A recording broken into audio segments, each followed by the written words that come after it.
শুনেছো ভাই, কিন্তু একটা কথা শুনে যাও রে ভাই, একটা সেকেন্ডের আযাব সহ্য করতে পারবি না রে যুবক।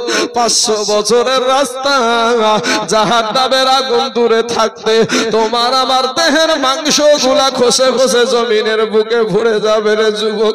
যুবক রে ফিরে আয়, তওবা করে আল্লাহর কাছে ক্ষমা চা, আল্লাহ ওয়ালার সোহবতে যা। ওরে যুবক, আল্লাহর কাছে গভীর রাত্রিতে নিশিরাত্রিতে আল্লাহর কাছে চোখের পানি ছেড়ে দিয়া কান্দরে যুবক। তোমার চোখের পানিটা গালে আসতে দেরি হবে রে ভাই, তোমার দোয়া আল্লাহর দরবারে কবুল হতে দেরি হবে না। জোরে বলেন সুবহানাল্লাহ। এ যুবক ভাইয়েরা,